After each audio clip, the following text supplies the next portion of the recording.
Hey there. Welcome to Midnight Sleep Crime.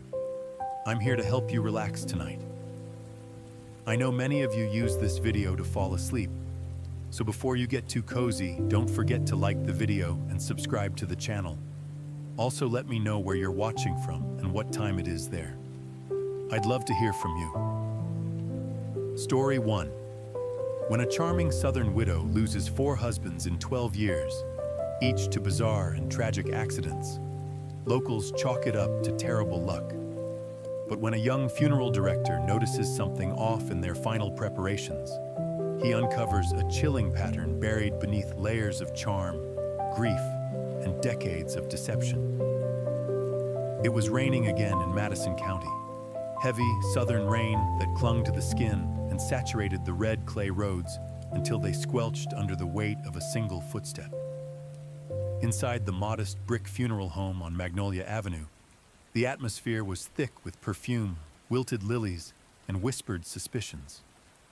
Harold Knox's casket was closed, per Delilah's request. Too much damage from the accident, she'd told the director, her handkerchief daintily pressing against her cheek. I don't want people to remember him like that. No one argued. Who would? She'd just lost her 4th husband. 4 in 12 years. Delilah Knox was a woman who inspired equal parts admiration and discomfort. To outsiders, she was the epitome of Southern grace, poised, soft-spoken, and elegant even in mourning. But to those who lived in the winding corridors of her life, neighbors, church ladies, and the town's aging sheriff, she was a question mark wrapped in silk. Each death had a reason, a logical, if unfortunate, explanation. James Knox, the first, had fallen down the stairs. A neck snapped instantly. It was ruled an accident. Gregory Knox, her second, drowned in the lake behind their property. Fishing trip gone wrong. Thomas Knox, number 3, died in a freak garage explosion. He'd been tinkering with propane. And now Harold, the most recent, had apparently fallen asleep at the wheel and crashed into a tree just 2 miles from home. All different causes, all seemingly plausible. But 4 husbands? Even in Madison County, that raised eyebrows. Standing quietly at the edge of the room was the funeral director, Benjamin Carter. He was 31, soft-featured, and meticulous about death, not just in practice, but in philosophy. He'd worked in the industry since his early 20s and had seen every manner of human passing. But this one bothered him. It wasn't just Harold's condition. It was the way Delilah had handled everything, from the speed at which she approved cremation paperwork, to the way she declined embalming without blinking, to the exact same floral arrangement she ordered for every one of her husbands. White lilies, always lilies. Casket closed, always closed. Ben noticed something else, too. Each obituary she submitted was written in the same clipped tone, beautifully worded but cold, distant.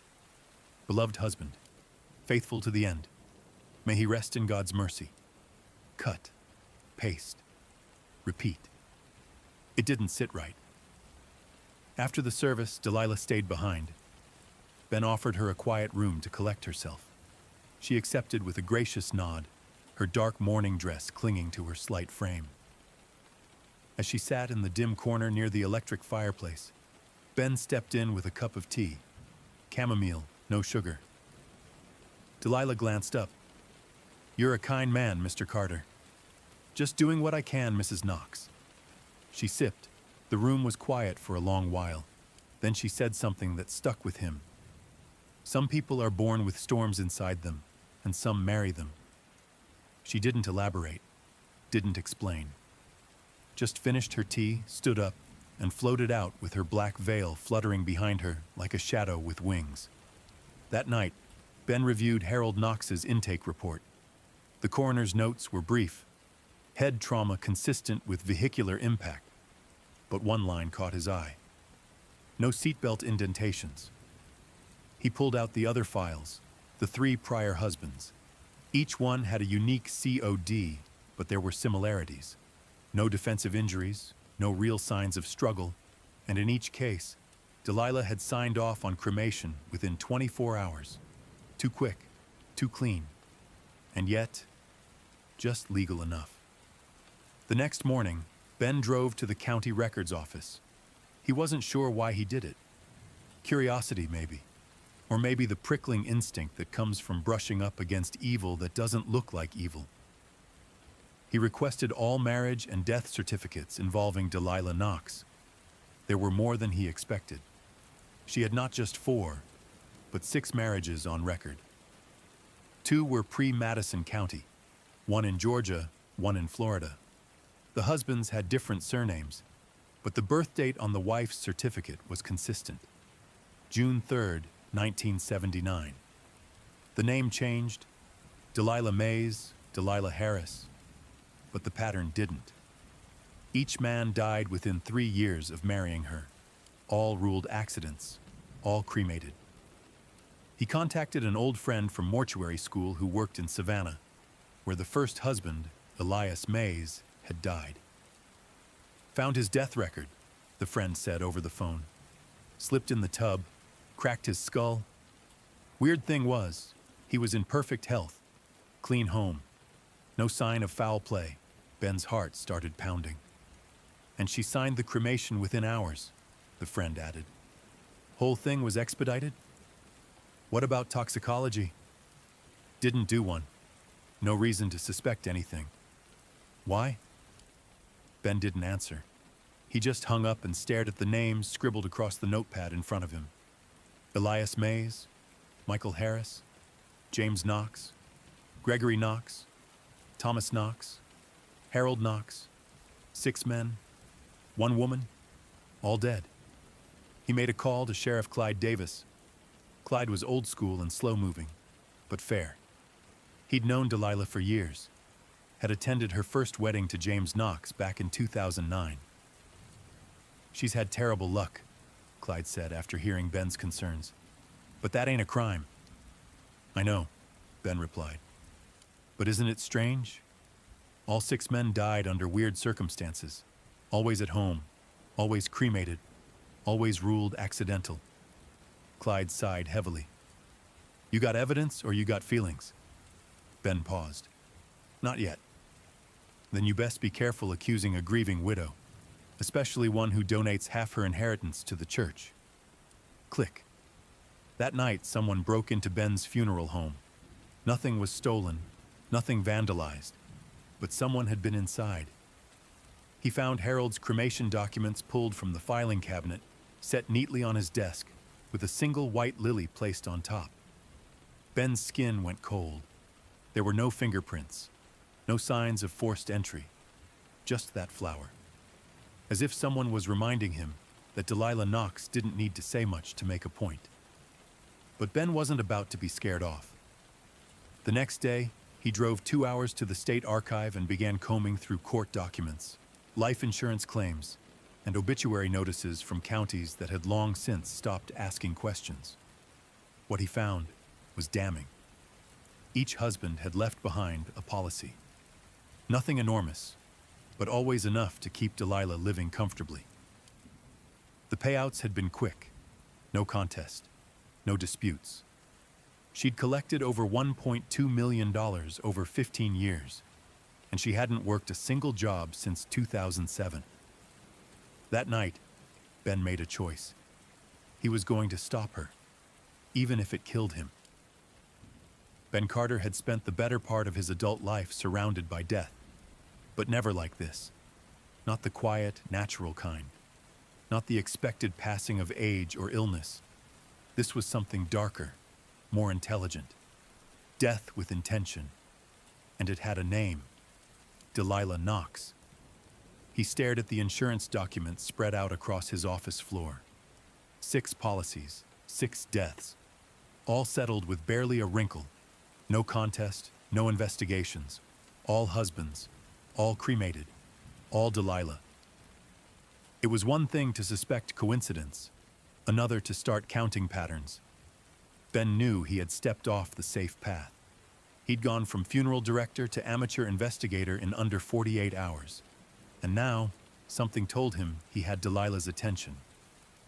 The flower left on his desk the night before was more than just a calling card. It was a message. She knew, and she wasn't afraid. On a hunch, Ben drove out to the estate Delilah shared with Harold, just off an old logging road surrounded by overgrown woods.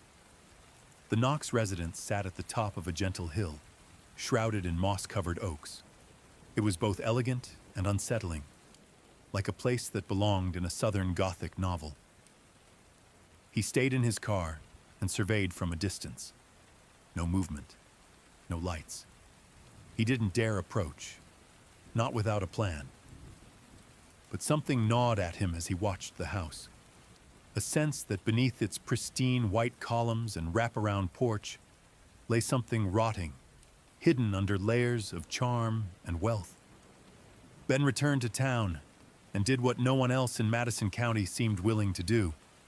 He started asking questions, discreetly at first. He visited the church where Delilah was a longtime donor and spoke with Pastor Green, a thin, balding man with a nervous energy. Delilah's had a hard life, the pastor said. She's a generous soul, always volunteering, always tithing. But did she ever talk about her husbands? Ben asked. Any of them? Green hesitated. Only the last one, Harold. She said he had demons, drank more than he should, sometimes disappeared for days. Ben blinked. That didn't line up with what he'd read in Harold's obituary or what people at the funeral had said about him. A quiet, respectable insurance broker with no known vices. Did she ever seem, I don't know, off to you? The pastor stiffened. She's buried 6 men, Mr. Carter. If she's off, maybe grief made her that way. Next, Ben visited the town clerk's office. He pulled Delilah's file again and noticed something odd in the timeline. She had married Thomas Knox just 4 months after Gregory died. And between Thomas and Harold, barely 5 months. It was too fast. No time for mourning, no breathing room. Almost like each death was a stepping stone to the next. He looked closer at the marriage licenses. In each one, Delilah listed different addresses, never the same residence, never the same job. She moved frequently, sometimes across state lines, a classic pattern of someone trying to stay ahead of a paper trail. Then something clicked. The first 2 marriages, Elias Mays and Michael Harris, both took place in counties where the public records were now digital. He pulled them up on a statewide database. Neither man had family listed. No emergency contacts. No next of kin. Just Delilah. Ben decided to dig deeper into Elias Mays, the very first husband.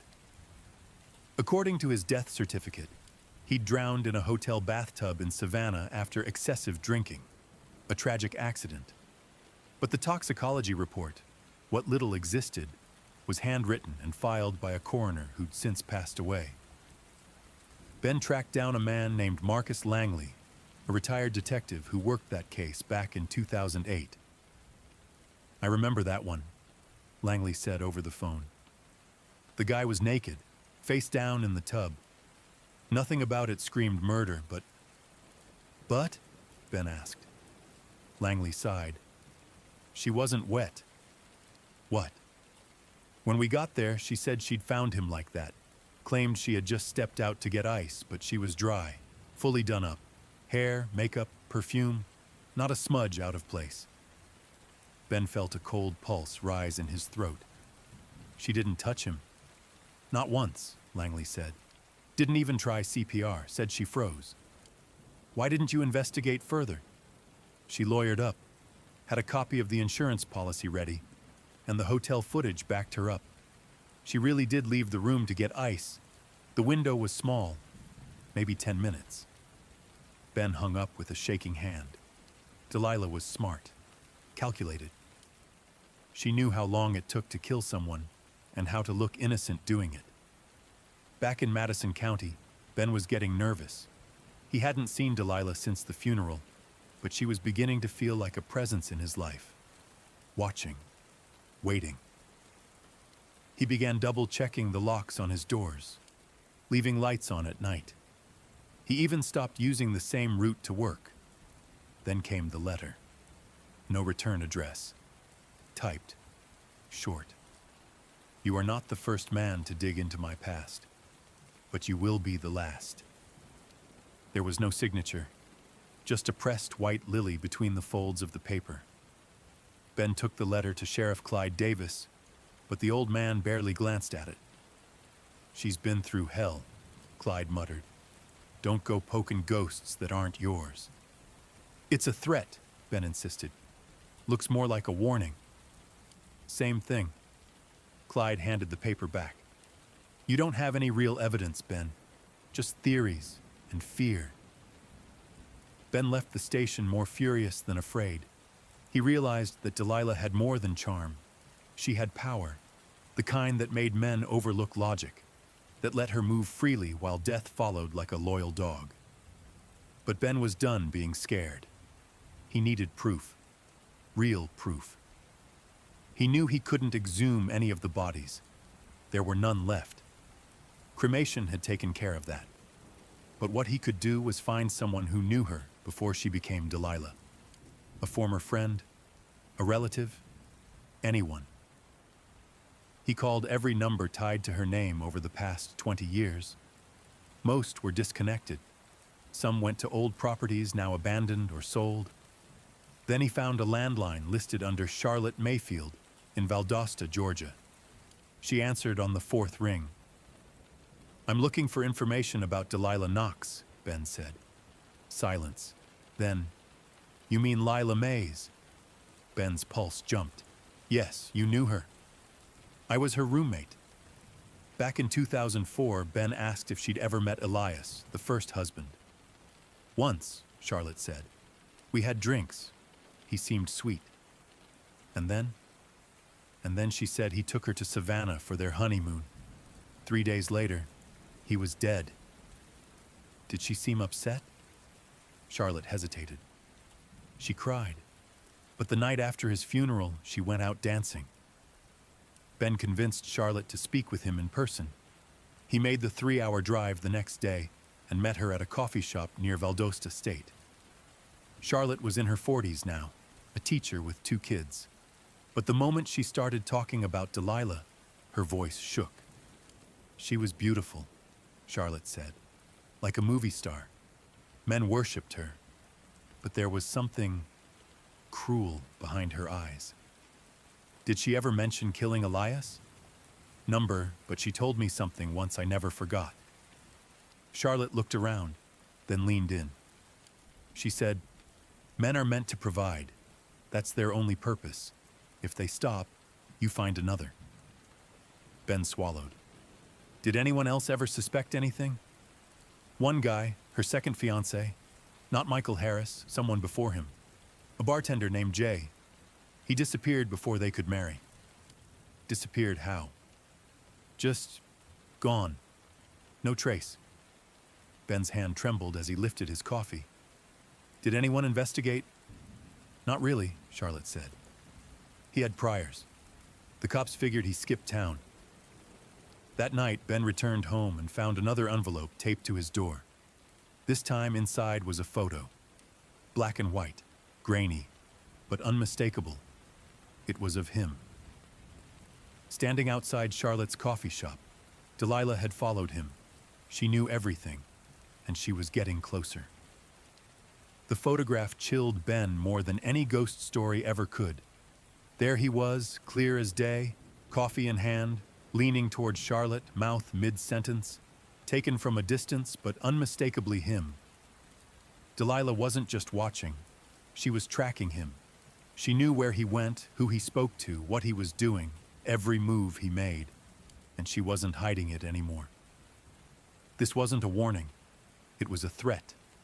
And worse, it was personal now. Ben didn't sleep that night. Every creak of the floorboards, every rustle of wind against the window made his skin crawl. He kept his bedroom door locked, a fire poker next to his bed. He'd tried reason. He'd tried the sheriff. But the law wasn't going to help. Not in Madison County. not when it came to Delilah Knox. She had too many friends in high places, too many people wrapped around her finger, and she knew how to kill without ever pulling a trigger. Ben was certain now Delilah had murdered her husbands, maybe not with poison or knives, but with manipulation, timing, isolation, the perfect orchestration of grief and greed. And if she felt threatened, she would strike again. Ben's only hope was to gather enough evidence to take her down before she could silence him like the others. He returned to his office, locked the door, and opened a new file on his laptop labeled Delilah Knox, Pattern of Death. He listed each husband chronologically. Elias Mays, drowned in hotel bathtub, Savannah, Georgia. Michael Harris, fell downstairs, closed head injury, Charleston, South Carolina. Gregory Ellis, carbon monoxide poisoning in garage, Mobile, AL, Thomas Knox. Accidental overdose of sleeping pills, Tallahassee, FL, Daniel Fry. Car crash on a rainy road, no skid marks, Athens, GA. Harold Knox, died in sleep. Heart attack, Madison County, GA, 6 men. 6 different causes, all natural or accidental, all cremated, all left estates behind to Delilah. He created a web diagram next, linking Delilah to known aliases: Lila Mays, Delia Harris, Dee Ellis, Lana Fry. She always changed her name slightly, just enough to avoid suspicion. Always moved every few years. Each time the same story played out. A short courtship, a marriage, a death, then a payout. And then she vanished again. But what truly unnerved Ben were the ones who didn't make it into the obituary columns. The ones who never made it to marriage. Like Jay, the bartender Charlotte had mentioned. Ben searched old missing persons reports in Savannah, Charleston, and Tallahassee, focusing on any men aged 30 to 50 who vanished during the same years Delilah lived in those cities. He found 3 cases. Jason Monroe, Charleston bartender, reported missing in 2010. Brent Waller, handyman, Tallahassee, last seen in 2013. Kurt Hollis, freelance photographer, Savannah, vanished in 2007. None of them had been found. All had briefly dated a woman who fit Delilah's description, though her name was different in each case. And in each report, the last person to see them, a neighbor, a co-worker, a bartender. She was real pretty, they said. Didn't catch her name. Might have been Dee or Laney or something. Ben leaned back in his chair and exhaled. This wasn't just a pattern. It was a body count. He decided to revisit the funeral home's archives. His father had kept meticulous notes on every service, every client. Maybe he'd overlooked something in Harold's records. Tucked in the back of the drawer was an audio recording, standard for in-house intake interviews. It was Delilah's voice, low and syrupy. I want it all kept simple, just a closed casket. No wake, no viewing. He wouldn't want people gawking at him. And cremation, of course. Ben paused. Closed casket? He hadn't remembered Harold's body being in poor condition. In fact, the paramedics had listed no visible trauma. He skipped forward. Yes, he had a will. I'm the sole beneficiary. There was no one else. No children, no family. It's just me now. The casual coldness in her voice was unmistakable. No grief, no hesitation. Ben took the audio file, printed death certificates, and his growing case log to the Georgia Bureau of Investigation. He managed to get a meeting with a junior agent named Kara DuPont, who listened carefully as he laid out the patterns. Do you have any physical evidence? She asked. No, Ben admitted. But I have motive, opportunity, and consistency. The deaths may look different, but the pattern is identical. She marries, she inherits, they die. DuPont looked skeptical. You realize how thin this is legally? Ben nodded. That's why I need help. She's stalking me now. I think she'll try to kill me too. DuPont sighed. If you're right, She's a black widow. But unless you catch her in the act, or one of those deaths gets reopened, there's not much I can do." Ben stared at the agent. "What if I could find a body?" He returned to Madison County with a renewed focus. If he couldn't exhume the husbands, maybe he could find one of the missing men. If even one body turned up, it could unravel her carefully maintained illusion. He started with the oldest case, Kurt Hollis, the freelance photographer from Savannah. According to the missing persons report, Kurt was last seen leaving a bar with a woman matching Delilah's description. Witnesses said she had an accent, maybe Southern, and wore a red coat. Ben found Kurt's mother, who still lived in Savannah. She was in her 70s now, frail and soft-spoken, but still held on to hope her son would walk through the door one day. "He was in love," she said. "Wouldn't tell me her name, said I'd disapprove, but she made him happy, for a little while." Ben asked if she still had anything of his, photos, journals, anything. She handed over an old shoebox filled with pictures. One caught Ben's eye. A woman on a beach, back turned, long dark hair, red coat. Ben's fingers trembled as he flipped it over. Lana, March 2007. There it was, another name, another timeline. He had a photo now. Not perfect, not face on, but it placed Delilah, Lana, with a man who vanished weeks later. Ben drove to the last known address Kurt rented before his disappearance. It had long since been foreclosed, but the current owner, a young man renovating the house, let Ben look around. In the backyard, beyond the overgrown grass, was a small storage shed. The lock was rusted, unused. Inside, everything was dust-covered and stale. Lawn chairs, paint cans, old photo gear, and then a wooden box, water-damaged but intact. Ben pried it open. Inside were photos, hundreds of them, all black and white. Women, faces, couples. He recognized Delilah in 3 of them, one at a park, one in a kitchen, one in bed, smiling, her head on Kurt's bare chest. This was proof they had a relationship. But something else caught his eye. A necklace, still hanging around the neck of a mannequin torso Kurt used for lighting tests. It wasn't valuable, but it matched the description of one Delilah had worn to Harold's funeral. She'd kept it, or took it, or stole it. Ben turned over the mannequin and froze. Scratch marks on the floorboards, faint but visible. He knelt down, lifted the boards, and saw a bone. He backed out of the shed and called the GBI. DuPont herself showed up the next morning, alongside a forensic team. The remains were found buried beneath the shed's flooring. Shallow grave, wrapped in tarp, half mummified by the dry heat. Dental records confirmed it within 2 days. Kurt Hollis.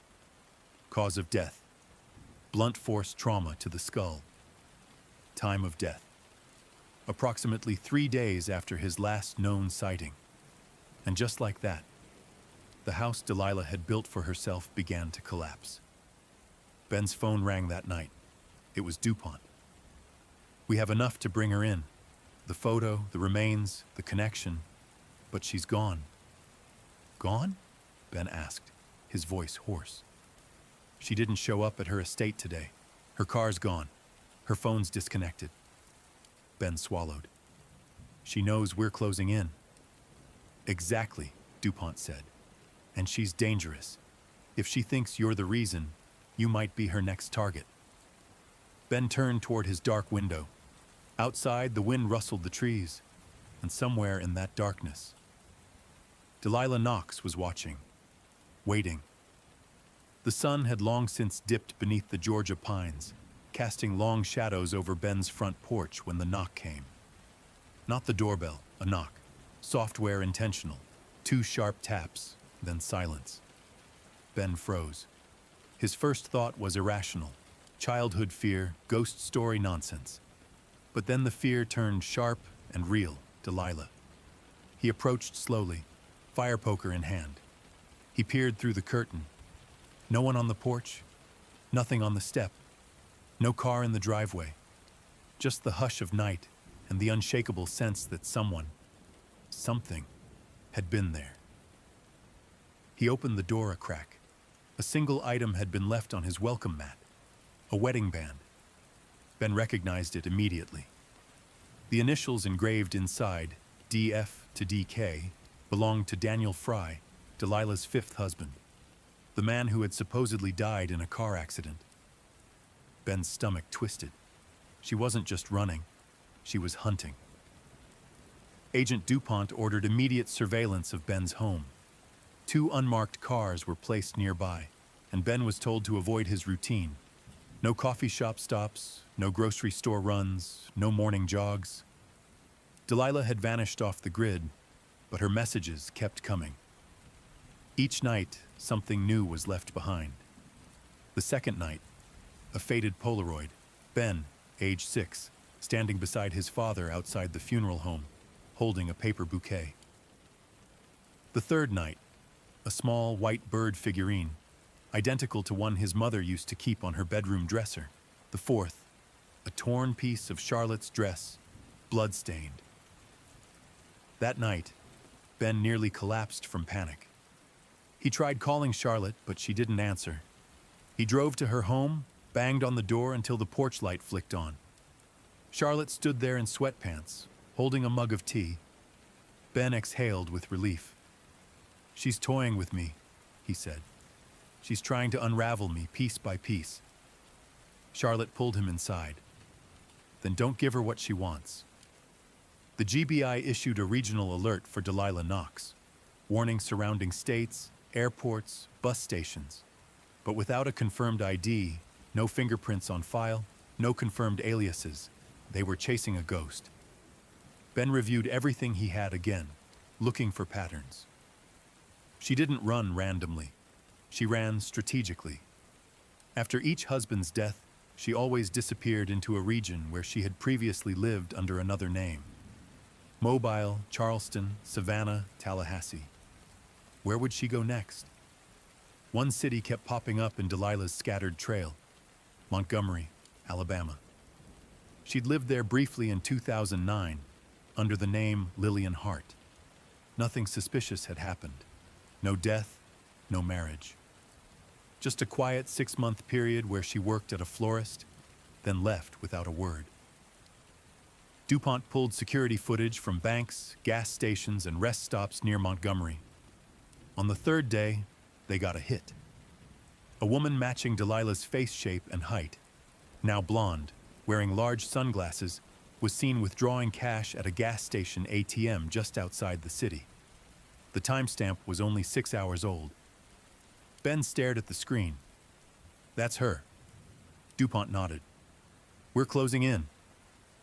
They traced her movements to a rural motel called the Briar Inn on the outskirts of town. When SWAT entered the room, it was empty. Just a black wig in the trash and an empty suitcase on the bed. But the most chilling find was inside the room's mini fridge. A photograph. Ben, asleep in his bed. The shot had been taken from inside his house. Ben moved into a safe house under GBI protection, but he couldn't sit still. Every second he wasn't working the case, his mind circled the same thought. How long had she been in my house? When did she take the photo? How close did she get? He returned to the funeral home during daylight hours, scanning through old visitor logs, searching for any record of Lillian Hart or any of her other known aliases. Most of the logs were paper from the early 2000s, handwritten by his father. Then he saw it. A 2009 entry. Name, L. Hart. Purpose, inquiring about pre-arrangement packages. Ben blinked. That was the same year she'd been in Montgomery. Why had she visited their funeral home all the way from Alabama? And more importantly, who had she come to ask about? He followed the record number to a file cabinet and pulled the index card. Client, Doris Langtree. Date of death, pending. Ben frowned. That wasn't how prearrangement worked. You didn't list someone else's name unless you were preparing for a relative. And Delilah had no known connection to a Doris Langtry. But something about the name stuck in Ben's mind. He opened the town archive database and typed it in. Doris Langtry had been a schoolteacher. She'd lived in Madison County. She'd been declared missing in 2009. Her case had gone cold after 3 months. And the last person to rent the cottage behind her house? Lillian Hart. Delilah. Ben drove to the Langtry property, now boarded up and overgrown. As he stepped into the backyard, he saw the remains of what had once been a garden. A few crumbling stepping stones led to a tool shed. Inside, the air was stale, but it smelled of bleach. He looked down at the dirt floor, freshly disturbed in one corner. He called DuPont. The forensic team arrived within hours. They found human remains, tightly wrapped and buried in a shallow grave.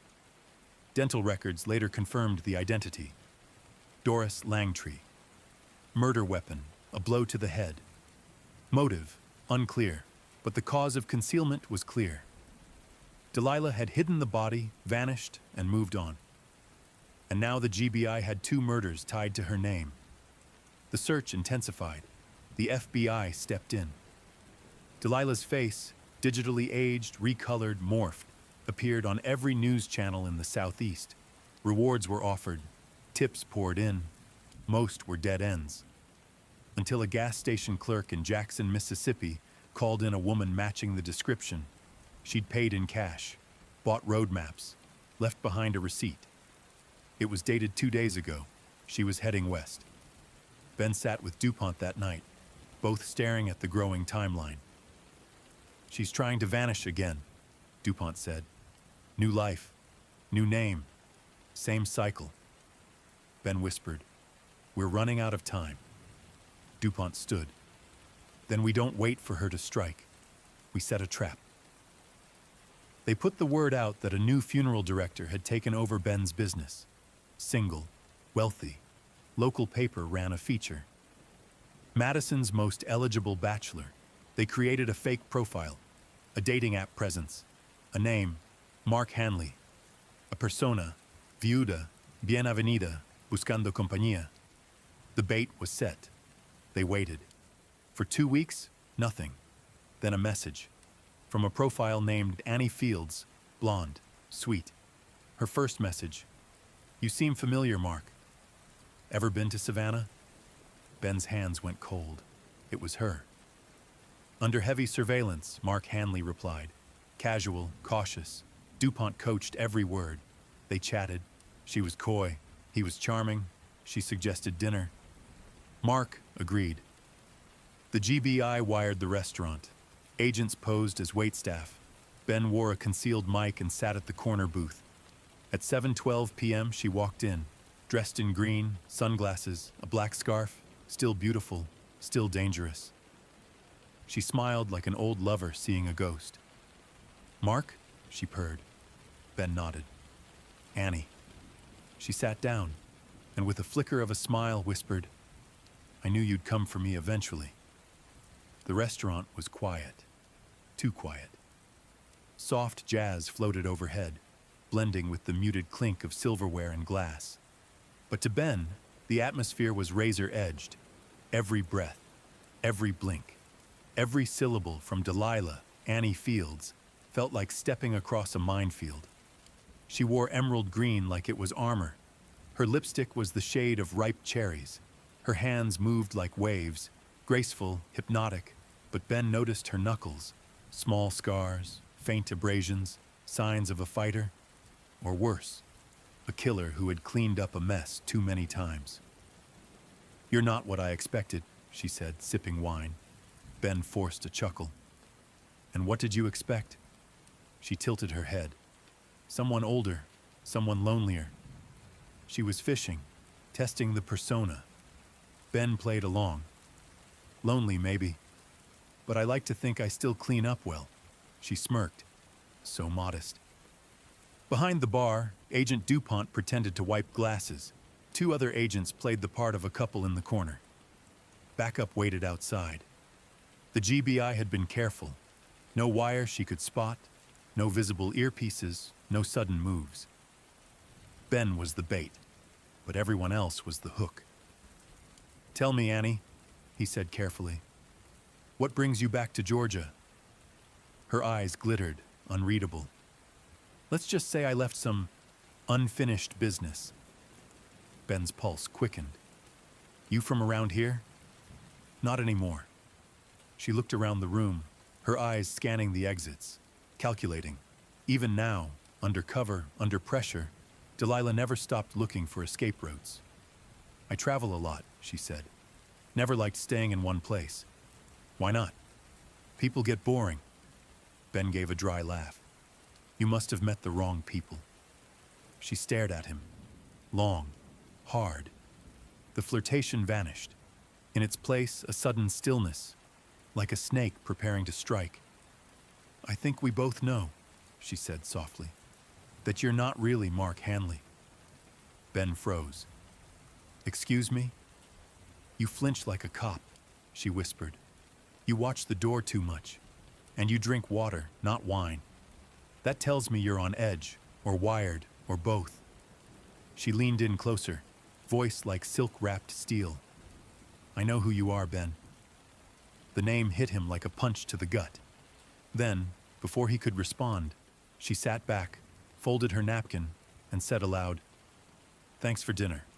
I'll be in touch."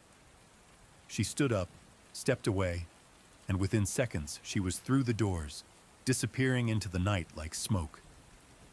DuPont shouted, "Move! She's on foot!" Agents stormed out of the restaurant. Ben followed, heart pounding. But she was already gone. Gone again. They reviewed the footage. Her car, a red Ford Fusion, was found abandoned behind a florist shop 2 blocks over. Inside was another wig, a phone, and a small glass jar. Inside the jar, human teeth. 3 of them. They were sent to forensics. 1 matched Caleb Ward, her 3rd husband. 1 matched Daniel Fry, the 5th. The 3rd was unknown. Ben stared at the jar, his stomach churning. "She's keeping trophies," DuPont said grimly. Ben whispered, "She knew. She always knew." Now the GBI knew something else. Delilah was no longer just killing husbands and fleeing. She was toying with law enforcement, collecting, planning. And worst of all, she had vanished again. No trail, no leads. Ben refused to go back to the safe house. He returned to the funeral home, fortified with cameras, reinforced locks, and a 24/7 security detail. Delilah had been inside before. She might come back. He needed to understand her. So he went through everything. Every obituary, every client record, every family Delilah had interacted with. He looked for patterns, timing, motives. One name stuck out: Noah Carmichael. Delilah, under the name Megan Kerr, had briefly worked as a hospice aide in 2012. Carmichael was her assigned patient's nephew, wealthy, divorced, widowed again 2 years later. His death was ruled an accident, carbon monoxide poisoning, but no autopsy was performed. Ben called the coroner who signed off on the report, a retired man named Clarence Wolfe. He answered groggily, "Mr. Wolfe, did you perform the autopsy on Noah Carmichael?" Wolfe paused. Number his family waived it. "Why?" "They said he had heart trouble, wanted a quick burial. And the woman who called it in, did she sound like family?" "No," Wolfe muttered. "She said she was his fiancée." Ben's breath caught. "Do you remember her name?" "Yeah, Megan something. Another victim, another cover-up. And this one, buried without a body exhumation." Ben and DuPont returned to the Carmichael plot with a court order in hand. The dig began at dawn. When they opened the casket, it was empty. Not just missing a body, it was filled with sandbags, a dummy in a suit, and a note. Scrawled across it in red ink, "You're always one step too slow, Ben." Ben stepped back from the grave, heart hammering. "She's mocking me." DuPont nodded grimly. And she's always ahead. Back at the station, DuPont brought out the big board. 11 confirmed aliases, 7 confirmed murders, 4 presumed but unconfirmed, and 1 name that hadn't yet been connected to a death. Charlotte Rains. Ben stared at her photo. He picked up the phone and called. No answer. He called again. Still nothing. Panic gripped him like a vice. He grabbed his coat, shouted to DuPont, "I'm going to her house," and ran for the car. Charlotte's lights were on. Her car was in the driveway, but she didn't answer the door. Ben kicked it open. The place was eerily clean. Too clean. A single cup of tea sat on the table, still warm. Her phone was on the couch. Then he saw the bedroom. Empty. But on the mirror, smeared in red lipstick, was a message. She told me everything. Charlotte was gone.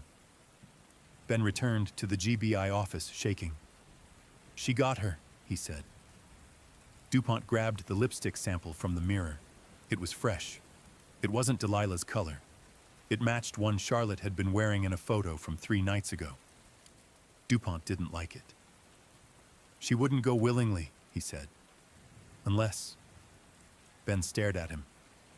"Unless she's working with her." Silence hung in the room like smoke. Ben shook his head. "Number, that's impossible." DuPont replied, "How well do you really know Charlotte?" Ben thought back. She'd always been there when he needed her. She offered comfort, advice, but also, she asked a lot of questions. About the case, about Delilah, about his father. And then there was that night, 2 months ago, when he caught her in the funeral home after hours. She said she left her scarf, but she was standing near the client records. Ben suddenly felt cold. "Check the visitor logs," he said. DuPont nodded. Minutes later, he returned with a printed entry. March 4th, 2019. Visitor, Charlotte Rains. Purpose, inquiring about Delilah Knox. Ben's heart shattered. "She knew," he whispered. DuPont said nothing. He just handed him the final piece. Security footage, Charlotte, in the records room, copying Delilah's file. Was she a pawn, an accomplice, or something worse? Ben's entire reality shifted. Delilah hadn't just killed her way across states. She'd pulled others into her game. And now, Charlotte, the one person Ben thought he could trust, was missing. Or possibly had never been missing at all. That night, a package arrived at the GBI office. No return address. Inside, a USB drive. They played it. It was a video, shot in a dark room. One light swinging overhead. Charlotte, tied to a chair, silent, alive. Delilah stood beside her. She smiled into the camera. "Hi, Ben. I see you've been busy, but we're just getting started." She leaned in close, her voice turning icy. "You've taken everything from me. My freedom, my fun." Her eyes narrowed. "So now, I'm going to take everything from you." She turned to Charlotte. "And when I'm done with her, I'll come for you." The video cut out. Ben clenched his fists, fury boiling inside him. No more running, no more traps, no more waiting. He was going to find her, and this time, he was going to end it. Ben stared at the darkened screen long after the video ended. Delilah's message echoed in his head. "I'm going to take everything from you." She'd done it before. One murder at a time. A silent war waged over a decade. And now she had Charlotte, the one person who'd ever tried to pull Ben out of the grave he called a career. The office was silent. Even Agent DuPont, the eternal cynic, seemed shaken. He leaned against the desk, arms folded, watching Ben unravel. "This is personal," he finally said. "We're not dealing with a spree killer anymore. We're dealing with a hunter." Ben didn't answer. He was staring at a map. Red pins dotted 5 states. Each pin was a death. Each pin was a failure. "How did she get to Charlotte?" he muttered. "Easy," DuPont replied. Charlotte came to her. Ben spun around. You still think she's working with Delilah? I think, DuPont said carefully. Charlotte knew more than she let on. Maybe she tried to play both sides. Maybe she wanted to help you, but got caught in the game. Ben looked down, remembering the lipstick on the mirror. She wasn't just a victim. Maybe not, DuPont said.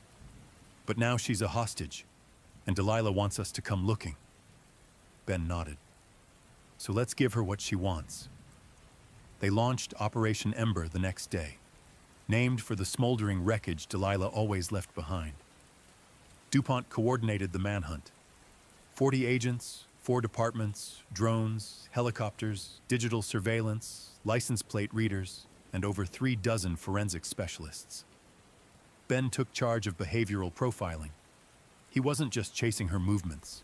He was chasing her mind. And it led him to one place.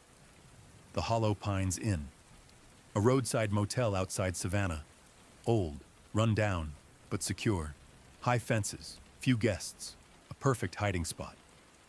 Ben recognized it from a story Delilah told years ago, under a different name, in a different life. A honeymoon with her sweetest husband, she called it. That husband was dead now, buried under a different name, but the inn remained. Ben and DuPont drove there themselves. The place looked like a ghost town. Faded shutters, broken sign, only 3 cars in the lot. Ben flashed his badge at the front desk clerk, a girl no older than 18, eyes wide. We're looking for a woman, mid-30s, dark hair, green eyes, goes by Delilah Knox, or maybe Annie Fields, or Megan Kerr. The clerk paled. She checked in yesterday, she whispered. Room 12, Ben's heart thundered. Is she alone? The girl hesitated. Number she had a woman with her. Looked scared. Ben and DuPont exchanged a look. Charlotte. They didn't wait for backup.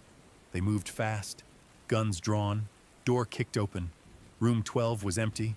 The bed was made, the lights off, the window open. A fan spun lazily overhead. But on the bed was something chilling.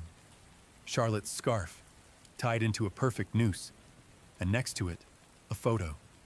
Ben, Charlotte, smiling at a fundraiser 2 years ago. Across the top, Delilah had scrawled, "Such a lovely couple. Shame it'll end in tears." She's tracking us, DuPont said. She knows our movements. Ben nodded grimly. She's watching the news, listening to radio dispatches. Maybe she has access to the GBI network. DuPont swore. We've got a leak. But Ben shook his head. Number she doesn't need a mole. She has Charlotte. She's using her for information. Stockholm Syndrome? Or leverage? Ben stared out the window. The woods beyond the motel seemed to breathe. She's playing a long game, he said. She's always 3 steps ahead because she plans 3 steps ahead. DuPont frowned. What's she planning now? Ben turned toward him. A trade. That night, an email came through. No subject line, just a message. Meet me alone. 1 hour, bring the camera crew, no cops, no tricks, or Charlotte dies. Location, Whitechapel Cemetery, plot 49B. Ben stared at the screen. She wants an audience. DuPont grabbed his shoulder. You can't go alone. I have to. DuPont looked furious. This isn't a movie, Ben. She's dangerous. She's already killed at least 8 people we know of. And she'll kill a 9th, Ben said quietly. If I don't show up. He stood. But I'm not going unarmed. Whitechapel Cemetery sat on the outskirts of Jasper County. Fog rolled over the headstones like ghosts in mourning. Ben arrived at 11:57 p.m. No backup, no communications, just a concealed Glock and a wire recording everything. He walked slowly toward plot 49B. There, under a weeping willow, stood Delilah, wearing black, pale, still as a statue. Beside her, Charlotte knelt, bound and gagged. Ben raised his hands. I came alone. Delilah smiled. Of course you did. You always follow the rules. Ben stepped forward. Let her go. Delilah tilted her head. You really care about her. I do. She smiled wider. Then you'll trade her for something. Ben paused. What do you want? Delilah pulled something from her coat, a small metal box. I want you to destroy this. Ben blinked. What is it? Everything, she whispered. My past, my names, my addresses, my files. You destroy this and she lives. Ben hesitated. Why now? Because, she said, eyes shining. I'm tired of the chase. I want a clean slate, and I want you to give it to me. Ben stepped closer. Why not just run? Delilah's smile faltered. For a second, just one, she looked tired. Because I don't want to run anymore. She placed the box on a gravestone. Destroy it. Here. Now, and Charlotte walks away. Ben stared at her. At Charlotte. At the box. He could shoot her. He could end it now. But she might pull the trigger first. He moved slowly toward the gravestone, lifted the box. Delilah reached into her pocket. Her hand closed around something.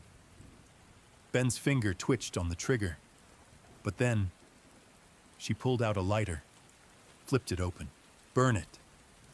Ben stared at the flame, and then, slowly, lowered the box into it. The paper inside caught fire. The box blackened, warped. Delilah watched it burn, her eyes never leaving the flame. When it was done, she turned to Charlotte, pulled out a knife. Ben tensed, but she only cut the ropes. Charlotte fell forward, gasping. Ben ran to her. Delilah stepped back, hands up. No tricks, she said. A deal's a deal. Ben grabbed Charlotte, helping her stand.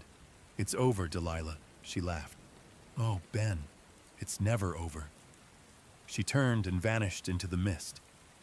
By the time Ben drew his gun, she was gone again. Charlotte sobbed in the car. She told me everything, she whispered. She knew about my brother, about my mother.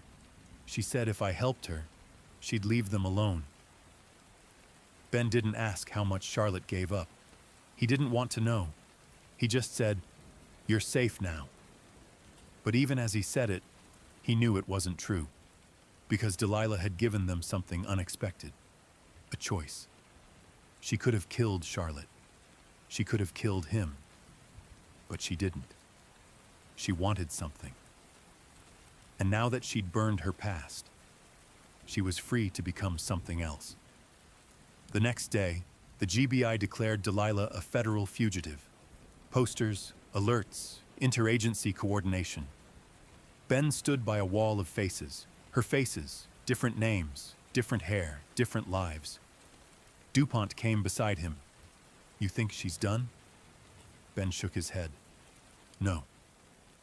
Then what is she? Ben stared at the photos and whispered, she's evolution.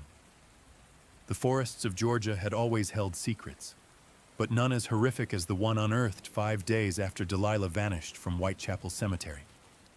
A group of teenage hikers stumbled upon it first, deep in a restricted zone of the Chattahoochee National Forest. At first, they thought the mound of soil and bone was the remains of an animal graveyard, until they spotted the boot sticking out of the ground. Within hours, the GBI cordoned off the site. Cadaver dogs went wild. Ground-penetrating radar was brought in. And by nightfall, the team had uncovered 16 shallow graves, all in various states of decomposition, all buried in deliberate, precise patterns, like some morbid patchwork quilt of murder. DuPont was first on the scene. Ben arrived shortly after. Jesus Christ, Ben muttered, stepping around the tarp-covered remains. DuPont pulled back one of the sheets. Beneath it was the half-skeletonized corpse of a woman, her jawbone fractured and eye sockets dark. Her skull bore the same telltale mark found on other victims, a cross-shaped incision carved into the frontal bone. Same pattern, DuPont said. Same carving, same surgical method. Delilah. Ben stood in the middle of the graves and slowly turned, scanning the arrangement. Each grave had a white rock placed at its head, each one marked with a number written in black Sharpie, 1 to 16. But it was the empty 17th pit at the far edge of the clearing that made Ben's blood run cold. "She was planning another," he said. DuPont nodded grimly. "Or it was meant for you." Back at headquarters, they ran dental records and DNA through every database available. Out of the 16 victims, 11 were identified within 48 hours. 5 remained John and Jane Does, but the ones they could name had something disturbing in common. All had prior convictions, but not for murder or anything that might have brought them to death row. No, these people had records for petty theft, misdemeanors, domestic disputes, and in some cases, wrongful arrests. Delilah had dug up the forgotten souls of the justice system, people she believed the law had failed, either as victims or perpetrators, and she'd delivered what she saw as final judgment. Ben sat at his desk, staring at the case files. "She's not just killing randomly," he said. "She's rewriting the justice system, one body at a time." DuPont joined him. "She's creating her own court." Ben picked up the photo of the latest grave and frowned.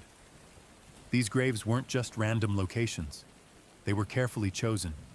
She's calling it something. "What?" He flipped the picture. Written in red ink on the back, as if mocking him, were the words, "Welcome to the Garden." The media caught wind within 24 hours. CNN ran a headline, "Killer's Secret Burial Ground. FBI hunts the woman behind the Garden of Bones." Social media exploded with theories. A vigilante cult, a female zodiac, a Black Dahlia turned butcher. But what none of them realized, and what Ben couldn't admit publicly, was that Delilah wanted the attention. Every leak, every headline, every Reddit thread only fed her. She wasn't just killing, she was performing, and now she had a full audience. 3 days later, a letter arrived at the Atlanta GBI office. No postage, no return address, just a white envelope marked Benedict Quinn.